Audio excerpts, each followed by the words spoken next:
So let me ask you, have you ever found yourself lying awake at night wondering, is this really what marriage is supposed to feel like?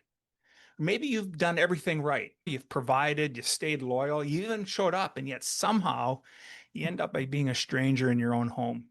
Like your needs don't matter, like intimacy has gone silent, not just in the bedroom, but everywhere else too. So if you've ever found yourself questioning your role in your relationship and wondering how you can reclaim confidence and connection, then I think this episode might be for you. So take a moment now and hit like, subscribe, and share the show with men in your life because it's just this kind of conversation that we have that starts to change lives all around the world. And so with that, let's get into today's episode. The average man today is sleepwalking through life, many never reaching their true potential, let alone ever crossing the finish line to living a purposeful life. Yet, the hunger still exists, albeit buried amidst his cluttered mind, misguided beliefs, and values that no longer serve him. It's time to align yourself for greatness. It's time to become a revolutionary man. Stay strong, my brother. Welcome back, my friends. My name is Alan DeMonto. I'm the host and the founder of the Revolutionary Man Movement, and we're here to challenge men to reclaim purpose, to rise with integrity, and to live a life that truly matters. And before the break, we touched on something that too many men silently suffer through, and that's this slow erosion of connection and confidence in our relationships. And maybe it started in the bedroom, or maybe it started with self-doubt, but now, it really feels like we're stuck in a story that we probably didn't write. And so let me ask you, what if the relationship struggles have less to do with your partner and has more to do with your leadership? And what would change if you stopped waiting for validation and started owning your path moving forward? I have to tell you, today's guest knows this terrain intimately, and Ralph Brewer is a founder of Help for Men, and that's a global coaching program. He's helping men navigate the emotional wreckage of dead bedrooms, divorce, and relationship breakdown. And he's also the best-selling author of The Dead Bedroom Fix and has been featured in Forbes, News Nation, and New York Magazine. And so Ralph has helped thousands of men stop people-pleasing, start leading, and finally fix what is broken with confidence, with clarity, and of course, with purpose. And so welcome to the show, my friend. How are things today? Things are very good. Thank you so very much. Thank you for the wonderful intro there. I should have you follow me around. That was really good. Man, Ralph, I got to tell you, you're doing some amazing work, and I Well, was thank really you. grateful to get this opportunity to spend a little bit of time with you today. And as you know, here at the Revolutionary Man, we always talk about everyone of us being on our own version of our hero's journey. And so my first question for you is, tell us about that death and rebirth moment, that moment when you knew things had to change. What did you do about that, and how did that shape you into the man you are today? How common that is in our world, isn't it? It seems a man doesn't really wake the F up, as we say, until he hits his little rock bottom moment or his holy poop moment, as I often say. And for a lot of men in my world, that comes in the form of divorce, or it may come in the form of discovering something not so nice about your spouse, infidelity or something like that, which subsequently usually leads to divorce. And it's just a giant, identity crisis. And it calls into question a lot of things because a lot of us as men identify ourselves or form our identity around what we do for others and our titles in the workplace, our title as husband, our title as father, provider, whatever it may be. And when that is suddenly the rug is pulled out from underneath us, we're very unstable and we don't know where to turn next. And a lot of men have a very acute sense of abandonment and everything else when those moments hit. And that was my story. About 13 years ago now, went through a not so nice divorce. There was infidelity involved. There was little kids involved. It was just ugly. But I tell you what, like a lot of men that have been through what I've been through, at the time, just hell on earth. It's one of the worst things you can imagine. It's just acutely emotionally traumatic moment, series of moments, let's be honest. And you wouldn't wish that on your worst enemy. And then years go by, and you know what I say, and what a lot of men say is, I'm glad I went through something like that. Because of that, that was the put the brakes on and go the other direction. Make a left turn instead of a right for once in your life type of thing. And for a lot of men in our world, it's a lot of setting aside a lot of the nice guy codependent behavior, rediscovering what it is about us that we liked in the past that we set aside about ourselves. Because why? New roles, husband, father, blah, blah, blah. I'm setting aside the things that brought me joy, that brought me a little joie de vivre, a feeling of joy of life. And so you rediscover those things. and then eventually get to the point of forgiveness for your ex-partner, and then you get to the point of rebuilding yourself and helping others. And that's basically my story with what it started off as Dad Starting Over, which was a name that I put a lot of content on. I still do to this day, a lot of videos and articles and everything out there. Written books, my most popular book that you mentioned, The Dead Bedroom Fix. Out of all the things I've ever talked about, that's the one subject that seems to move the needle more than anything. Surprise, the old SEX, right? But that's the acutely painful thing for a lot of married men that I've learned over the years. And it was for me as well in marriage number one. I am remarried, been with my wife now as a couple for about a decade now. We do have a child together. I have 4 children altogether. So I have seen every facet of this, every chapter of this typical man story of rebirth, of divorce, and everything else. Been there and done that, my friends, from dating again to getting married again and everything in between. And I've written and done videos all along the way, and it seems to have struck a chord with a lot of people. Yeah, I would say for sure your work is phenomenal in helping men, especially after something as life changing as divorce. I know for me, I experienced something like that as well, in and around the 30th year, and I had married my high school sweetheart, and it was Wow. definitely something painful because it wasn't something that I had planned on doing. And so I think for a lot of us, we have these ideas of what this is going to be about being married, and yet we have no roadmap, we have no plan. And so we get into it, and like you said, then children come along, and we lose a bit of who we are and what was our driving force. And so I know you focused some of your work on the dead bedroom. So let's go a little bit more and dive into that, explaining what you mean by that. I think we have an idea, but I'd like to get your take on it. In essence, a sexless marriage. Most people, the timeline for a relationship is in the early stages of the relationship, what we call the honeymoon phase. If you're like most healthy couples, it's very what we call hot and heavy. You're very physically and emotionally connected, and men are just the happiest as can be. And it's Mother Nature doing what it's supposed to do. It's getting you two to bond together and hopefully procreate, make some babies. That's what Mother Nature wants us to do. So it puts us, both of us, in the old honeymoon phase, which is we're at our best behavior, where we put our best mate characteristics forth to make the other person hooked and say, yes, this is mine. I want to pair up with them and make children and all that good stuff. And inevitably, if you don't have the skills and the know-how and the temperament, personality to put some work in to stay connected, invariably Mother Nature also does another job, which is, okay, you two are done now. You can go your separate ways. And a lot of us watch that separation slowly happen over the years, and the intimacy dies down, and we call it the old dead bedroom or sexless marriage. And there's some, when does it officially become a sexless marriage? I guess technically it's 10 times a year or less, is what some of the therapists say. I say it's whenever you think it's substandard. Some guys are like, I'm cool with once a month, man, that would be amazing. Me and the way how I'm engineered, that's perfect for me. Other guys say, if it's not at least 3 times a week, forget it. I lose my mind. So it's all over the place, and there's no right or wrong there. There's a lot of men are, you mentioned right up front, you put in the hard work, you've been a great father, you've been a great husband, you've been faithful, you've sacrificed a lot, and you watch a wife slowly drifting away from you. And we have this erroneous assumption that because I've checked all these boxes, I'm supposed to get the prize at the end of physical connection. Ideally, yes, but no, life doesn't work that way. There's a lot of other little things you have to do to stay connected. And if you don't, and here's the thing, it takes two to tango. She has to do things as well. It's not just all on the dude. But I wrote a book that is for dudes because invariably the only thing we can control is ourselves. And that's one thing a lot of men have a problem with in my writing and stuff. If there are opponents to what I have to say, it's a lot of men crossing their arms and pouting, saying, what about her? I said, you can sit back and cross your arms and pout all you want and see how far they get you. I save you the time. It ain't going to work, dude. She's not going to eventually go, I see he's upset. Let me go ahead and completely change my personality and change everything about me and suddenly get turned on. It doesn't work that way. You also talked about the concept of leading.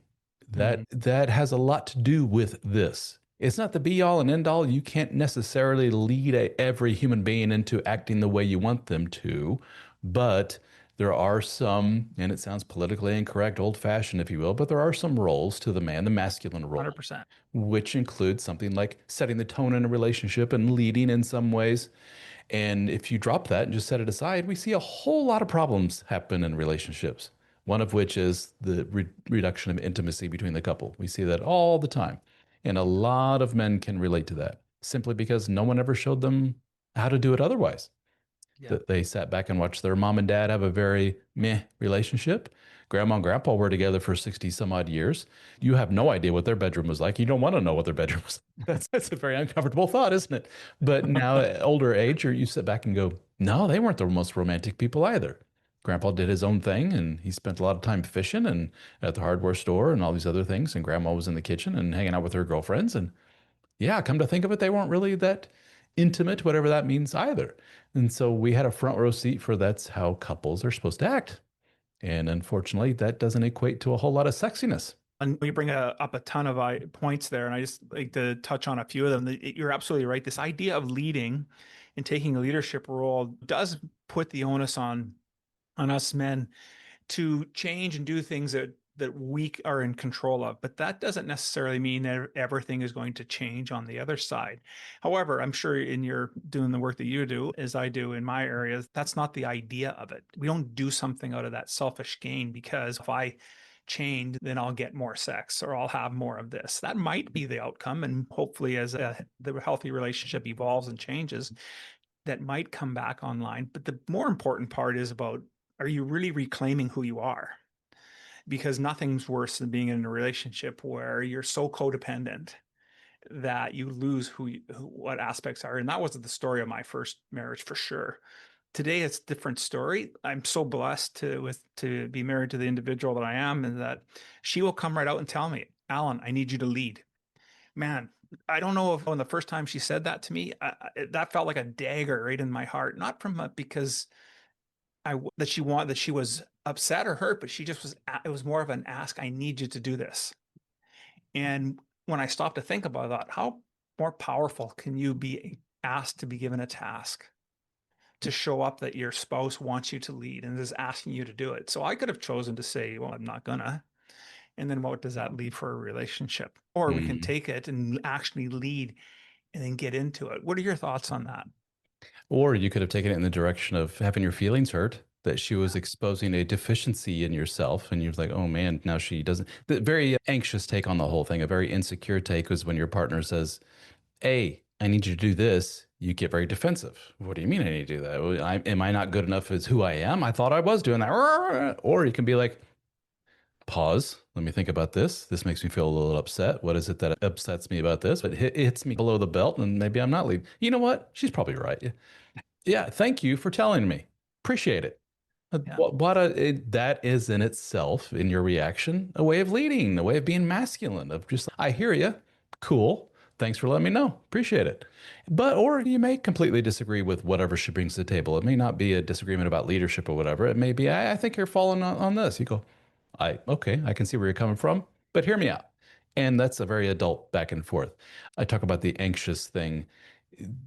After so many years of doing this, you start noticing patterns within people. And I tend to attract, and you probably do too, to your material, a certain subset of men. And those are men that have what we call a very anxious form of attachment to their partners. They're very insecure, codependent, the Mr. Nice Guy types, to use Dr. Glover's term from Yeah. No More Mr. Nice Guy, for those guys that don't know the book. That's who comes to our material. And a lot of this stuff is pretty new to them. And a lot of this stuff is, they're still feeling it out. They're still trying to figure this out, that, and they're making mistakes. They're stumbling here and there, and they're regrouping. It's very tough to put on a new suit, so to speak, Yes. and really act it out. And it takes years. You've been for probably decades a certain way to suddenly go, no, I'm going to be Mr. Masculine Tough Guy now and Mr. Leader. It doesn't work that way. You learn by doing. And you have to do it Yes. again and again. And if you have a partner that goes, hey, buddy, you're falling asleep at the wheel here a little bit, you got to be the tough guy to say, I hear you loud and clear. Thank you, wife. That's awesome. And it is awesome of her to say that. She could have just been resentful, and she could have been quiet, and she could have been steaming. And then she could have, years down the line, slid divorce papers across the table and Yeah. said, that was one of the 1,000 things that made me not like you anymore. Here you go. A lot of men Yeah. hear that. And what do a lot of couples, men and women both say this when the person eventually blows up? Why didn't you tell me you were upset about that?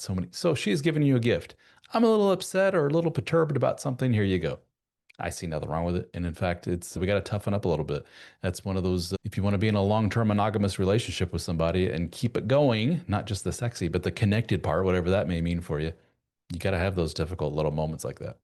Yeah, absolutely. And I think it goes back to another core of their work, and that's really about understanding about self-worth, right? And so when we go back to the idea of that it's not really about sex, but it's about our self-worth, if we can have a higher vision of who we are, then it does help us. And so let's talk a little bit about how you frame that in your work with men. Having a higher vision of who I am. Where does that low vision of themselves come from? Because a common term that I use with a lot of men is, dude, you just don't like yourself very much. That's the source of everything. You just don't like yourself very much. And some guys have a very emotional come to Jesus moment with themselves where they go, yeah, I don't. And why is that? And we peel back layers of the onion. I'm not a therapist. I'm not a psychologist. I've been around enough to know patterns in this. And where does it all start? For every guy, it starts in the same place. It's not that woman who just dumped you. It's not those 5 chicks that cheated on you before that. Keep going back and keep going back. It's little Billy, little Joey, when they were a kid, they sat back and watched mom and dad who did some not so good things with them. And it may be no fault of mom and dad. They didn't know any better either. You go back in their past with their moms and dads, they were not so great either. And then it's a generational thing. So you sat Mhm. back and watched a mom who shamed you for certain things. You watched a dad who was very, very avoidant and distant when it came to emotion. And when you had a little sniffle moment, he said, "Hey, dry your eyes. Don't be a wuss," or whatever. So you take that in, you take all these little lessons in, and it builds what today, which is an adult in front of you who says, "I don't like me. And I Mhm. feel bad when I feel this. I feel bad when I feel that. I feel bad when somebody says this to me." Yeah. Unfortunately, that's the tools we got in our toolbox, or lack thereof, I should say. Yeah. And you have to recognize that, start from the ground and go, that's the cards I've been dealt. But I don't necessarily have to, using the card metaphor, I don't have to keep this hand. I can send it back to the dealer and go, give me 5 more. But a lot of men go, that's what I've been dealt. It's who I am. What am I going to do? There's a lot you can do, but it's not so simple, is it? It's not so much of going, nah, I'm a super confident, love myself kind of guy now. No, it takes some work. It may mean therapy for some people. That's a godsend for them. It may mean joining a men's group and talking to a bunch of other dudes from around the world about this kind of thing. It may mean just having a couple of guy friends. It may mean, I don't know what, whatever it is, you've been going right all these years when you're at the crossroads. It's time to go left and try something different. But that's way easier said than done, especially when you're 50, 60, 70 some years old. And those are the guys that I talk to a lot of. The ones that their menopausal wife, we hear that one a lot, says, "See you later. I've lost that connection to you." The kids are out of the house, the old gray divorce that's becoming more and more common. And they're Mhm. left going, I don't know what the hell to do now. And when that part of their life leaves, their wife and their role as husband, they go, I don't have any friends. How often do we hear that? I don't have any friends. That's sad, dude. I don't have any hobbies. I don't have anything. I go to Yeah. work and I come home to wife. We do our thing every day, and now she's gone. Maybe she passed away, God forbid, whatever it may be. So a lot of us have to work at the very foundational stuff of our identity, our Mhm. values, who we are. When all else is gone, what are we deep down inside underneath all this nonsense? And that's the tough work. And some of that may involve going all the way back, like I talked about, your childhood stuff. That is something a lot of men are very resistant to because it Mhm. sounds like psycho BS, Yeah. psychological BS, not psychopathic, psychological BS. It's just something that, oh gosh, they roll their eyes and go, oh, go back to my childhood and cry about mommy and daddy. No, that's everything, dude. I've been at this a long time. Pretty much 100 out of 100 guys, when they come to me with this kind of stuff, I go, so what was your dad like? And you just sit back and go, oh, wow. And what was mom like? And sometimes it's so sad because the men have no idea. Yeah, my mom Yes. used to hit us every now and then and stuff. She was a Latina, and that's what Latinas do. They take their shoe and beat you. Well, how bad we talk? Oh, bloody eye, bloody nose, and black eyes and stuff like that. But my friend did too. And wow, okay, those kind of stories. And yeah, that has a major impact on who we are as adults for sure.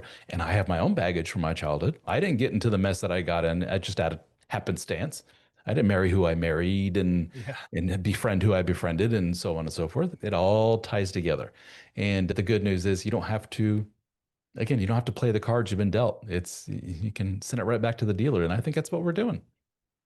I completely agree, man. Again, beautiful response there. You just touched on, dropped so many truths there, and the one that really resonates with me because of I'm in the a stage in my life where that it is a little. I'm a little bit older, and some of the men that I work with are in that 50, 60 age bracket, and it is when divorce or separation happens at age for men that can be it's so hard on them. It's just as bad as ending a career, like retiring.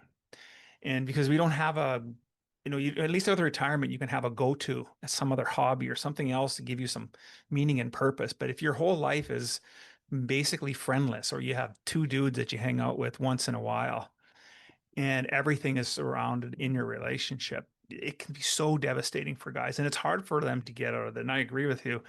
Anytime we've done any work, we did a whole series on family identity and the connection and the relationship between mothers and sons and fathers and sons and siblings and all of that. And it was really eye-opening for the guys to get an understanding of just how this has impacted their lives. And you're absolutely right.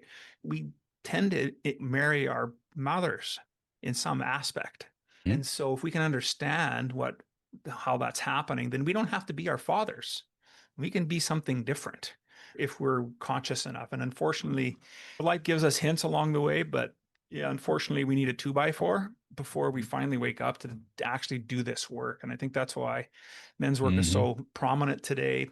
The work that you're doing is so important, and the work we're doing, it's really about helping us men get back and try and fix the marriage. And that's, we say fix the marriage, but we tend to go at it from a poor perspective. And so talk a little bit more about your program and how it is that you help men do that.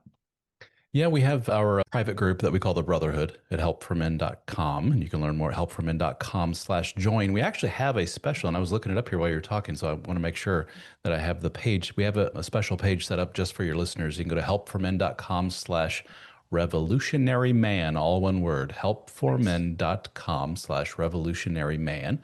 And there you see some offers. We have a freebie, a free dead bedroom fix course, no charge whatsoever. And you also get a copy of my book, an ebook version, PDF version of the book at no charge when you take that.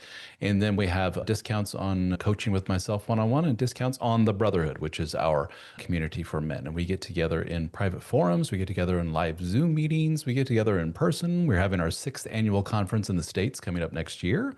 We're having our 4th annual one in Australia coming up later this year. And what else do we do? All my books at no additional charge. All of our meetings are all recorded. We have over 1,000 hours of meetings. So we have a giant catalog you can listen to of past meetings and search through them on your podcast app and all kinds of stuff. If you like audio, you're going to be in seventh heaven with our group, the Brotherhood. But as far as, here's what we've seen. Fixing marriages is that's a big, I guess you could say, what's the word I'm looking for here? Powder keg, a can of worms, because it's not so simple. It's not there you go, flip a switch, your marriage is fixed.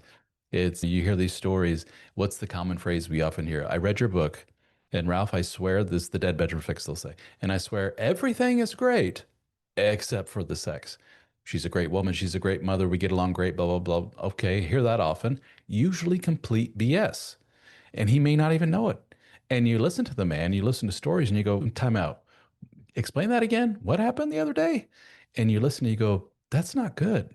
And he says, it's not? I said, no, that's what she said to you is pretty bad. What she did was pretty horrible.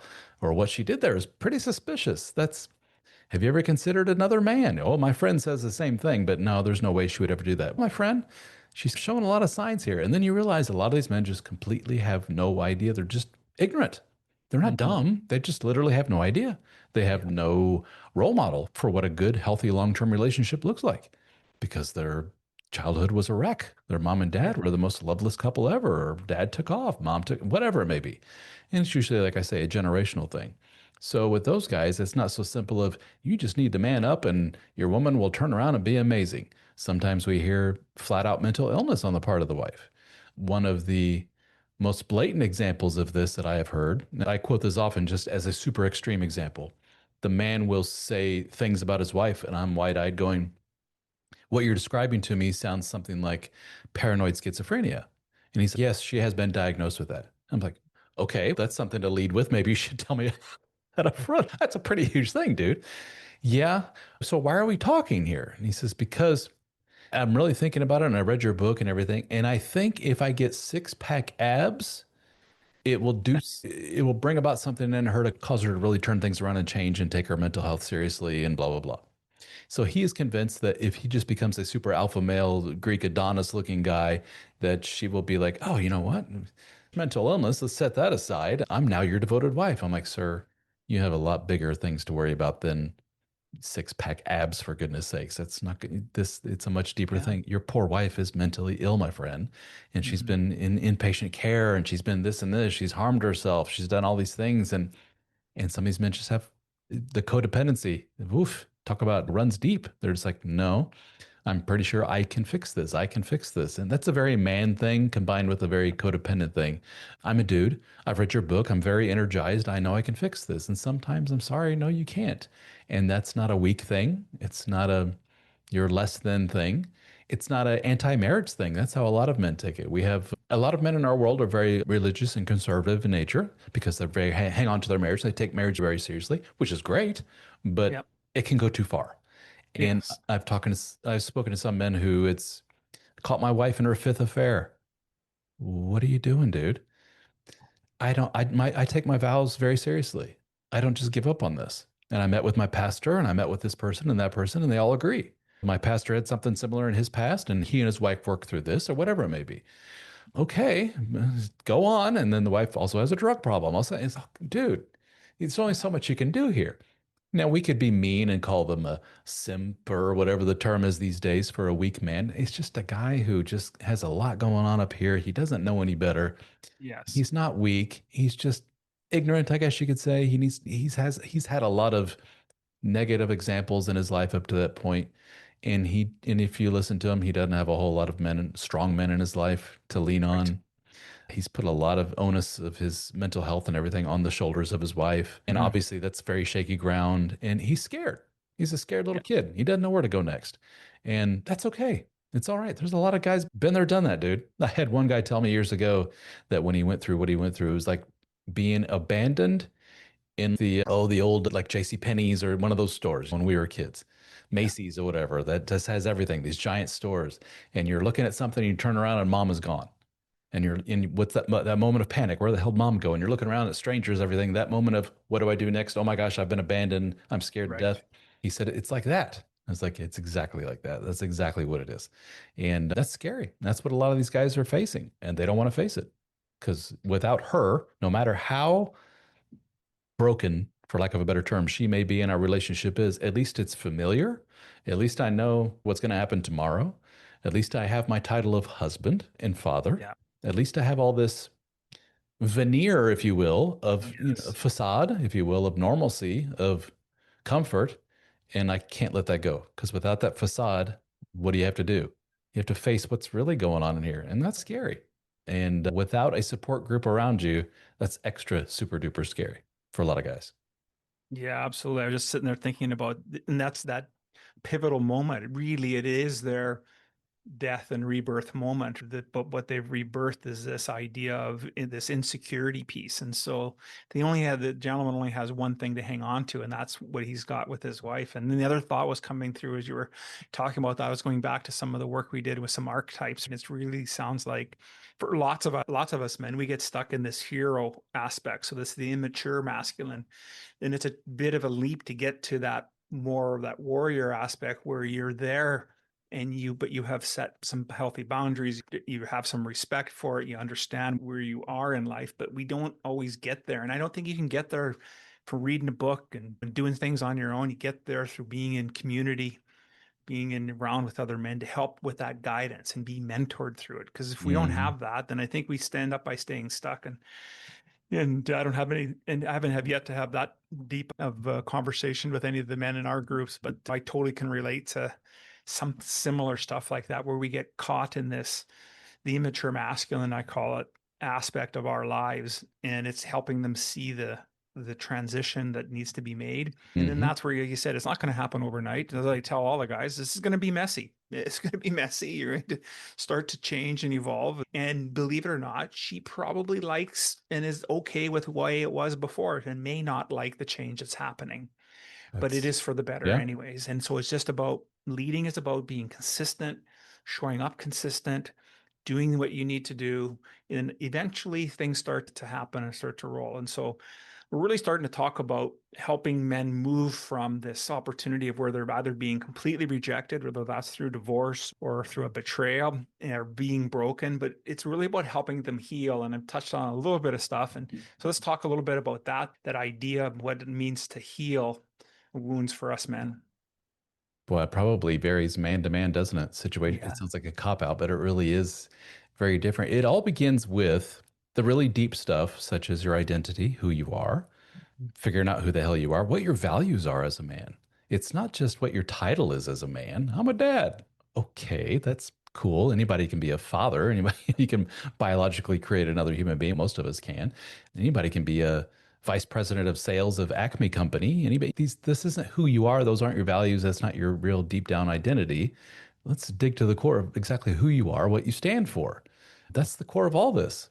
And it may not necessarily, for your more insecure men, who you are may not necessarily follow a template for what a lot of people out there say is your ultra manly kind of alpha male type of archetype, if you will. And that's okay. If you're, excuse me, hit my microphone. If you're a guy who's, dude, I really like sewing. We got a guy in our group who's big into sewing. He likes, and he makes a lot of, do I have one back here? I don't. Like bags and things. And he'll have, he has a machine that does the embroidery and it puts your logo on there. So if you have a bag, you want a bag made that put like a bunch of goodies in or whatever, swag bag, he can make one of those, whatever. That's his thing. A lot of people may say it's a feminine thing. I like sewing. I don't give a shit. That's who I am.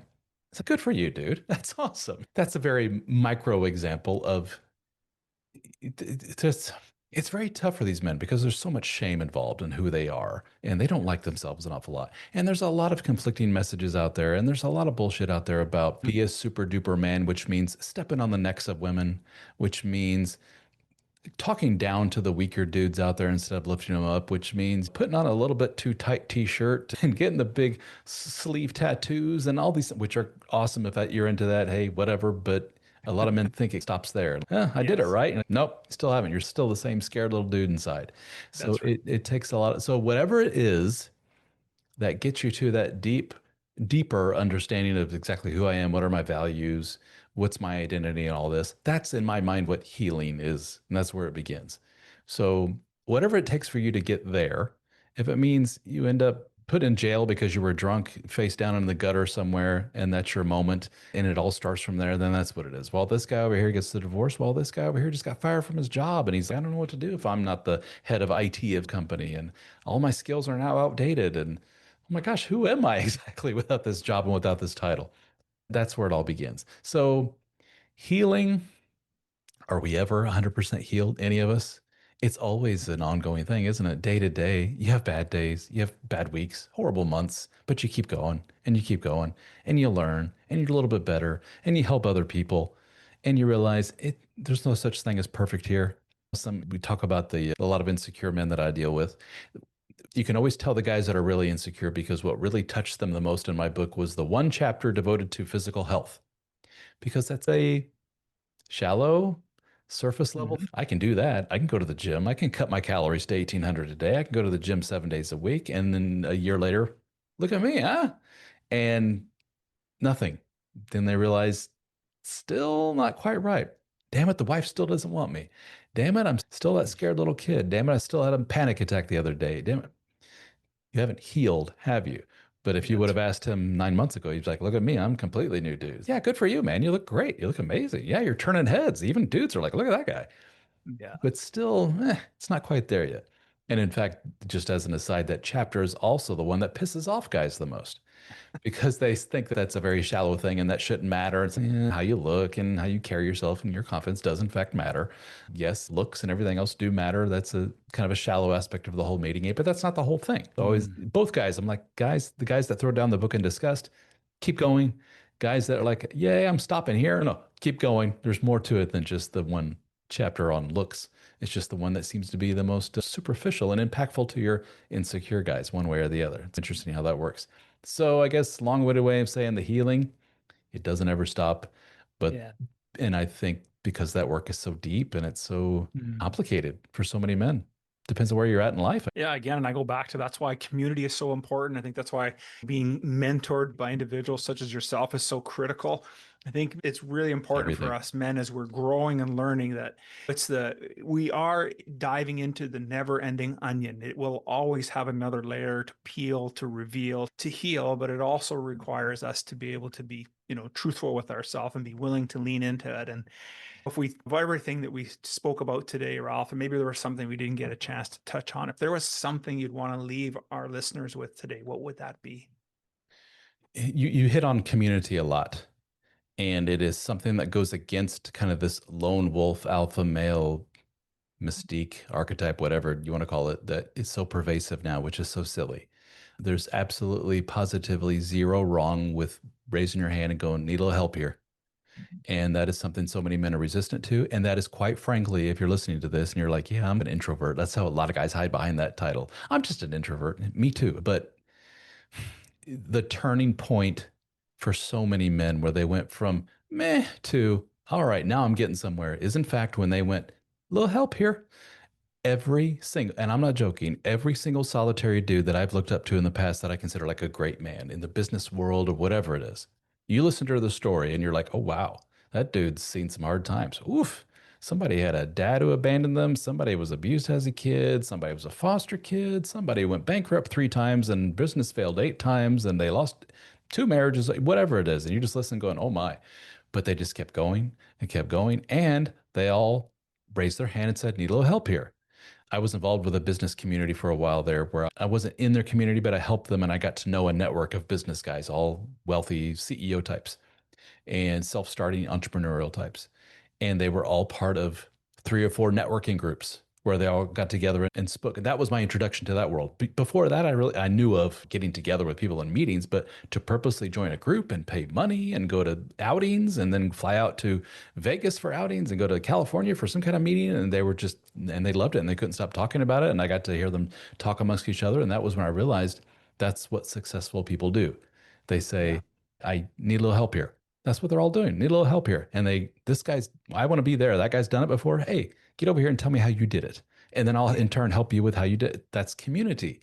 Yes. It sounds Pollyannish and it goes against it's interesting. It goes against some of our more conservative guys in our group and so forth. When they hear like community is very important, they're just like, I like the lone wolf on my own kind of thing better.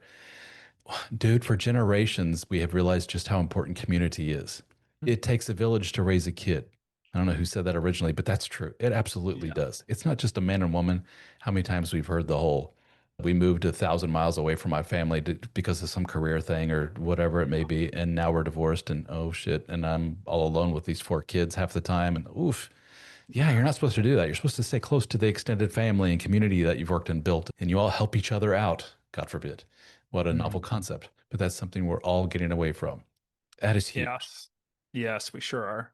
Ralph, I just want to say thank you so much. You shared some really powerful insights with the audience today, and your talk really cut straight through this noise that we've been also talking about today. And it gives hopefully men a clear path to start to reclaim their confidence, reframe their relationships, and really start leading again. So, for those that are listening, what's the best way for them to be able to get a hold of you and so they can participate in your programs? Go and check out helpformen.com or check out the page that we have for your listeners, helpformen.com/revolutionary man, all one word. You can see the special offers there. You'll see my information there, read articles, all kinds of stuff. You can always reach out to me. I'm on all the social media. You can see me still putting out stuff under Dad Starting Over. You can see all the Facebook's really big, 200 some thousand people on there. YouTube's got 130 some thousand subscribers on there. So you can find me. Just look for the bald head. You can't miss me. I'm going to make sure all those links are in today's show notes so folks can get an opportunity to reach out with you. And as we close today, I want to also challenge our listeners with this. If you're leading a life with intention, or are you just hoping that someone else is going to rescue it? And so if you're ready to step into your power with clarity and conviction, then join me and take our free integrity challenge. Just go to members.theawakenedman.net and let's get started moving forward and creating the life you've always intended to be. And once again, Ralph, thank you so much for being on the show. I really enjoyed today's conversation. Thank you, brother. I appreciate it a great deal. Thank you.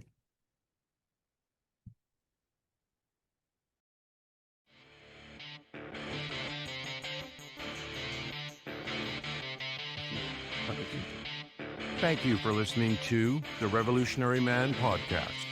Are you ready to own your destiny? To become more the man you are destined to be?